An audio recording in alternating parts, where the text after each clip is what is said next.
how are you doing? It's Lenka here, and I'd like to talk to you today about cheese and why it can be difficult for some people to stop eating cheese. Because it is one of those more common questions I do get, especially at the beginnings of the plant-based journey.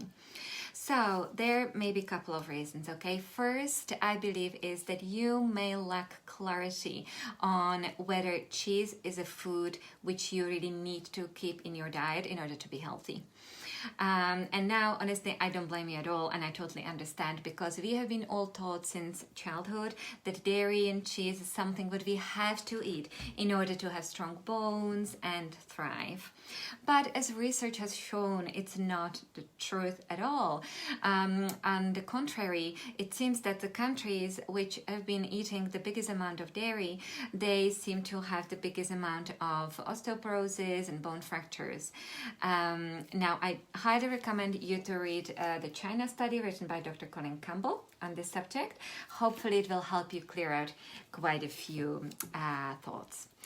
Then also you can watch any of the wonderful documentaries like Forks Over Knives, What the Health, or Health Matters, again to help you gain the clarity on this topic. Because of course we now know today that as long as we keep eating whole food, unprocessed plant-based diet consistent of whole grains and potatoes, sweet potatoes and fruits and vegetables and nuts and seeds, with loads of greens, you are giving your body all it needs to thrive and have strong bones and bounce around with energy. Okay, so now another reason why you may be struggling is that simply you're addicted to it, right? And let me just explain. So when we eat cheese, there's a protein which is called casein. And as you eat cheese, this casein gets digested inside your gut into casomorphin. And as the name suggests, casomorphin is morphine-like compound. It's much weaker, of course, than the morphine, but it is slightly addictive, and this is just nature's way of making sure that the baby of the species would go and drink its mother's milk. So obviously cheese is made from cow's milk, so that cow's milk is meant for baby calf, but as it happens, we tend to eat it, and then we are naturally drawn to it because of these casomorphins.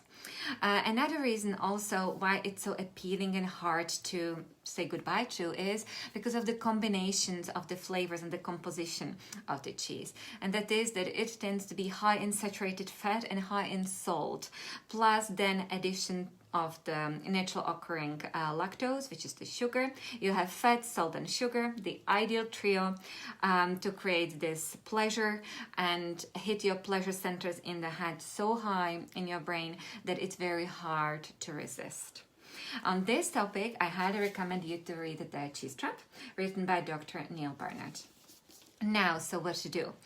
Well, first of all, see if you can find any of the cheese alternatives out there. Ideally, if the label can be really clean, if you can get nut-based cheeses, would be wonderful. Then when you are making your meals and it just calls for some kind of cheesy flavor, you can try what's called nutritional yeast with, a little bit of addition, because it does create like cheesy-like flavor. But look, honestly, down the line, you will, as you keep at it and keep experimenting, you will learn that really you don't need cheese in your diet at all. There are so many wonderful flavors in the plant family that, it's just the salt what you may be craving. For that, maybe use more of mustard or horseradish, okay? Maybe use a little bit of some pickles to give you that saltiness and that zinc kind of which you may be missing and craving. So yeah, so I hope that helps. Bye.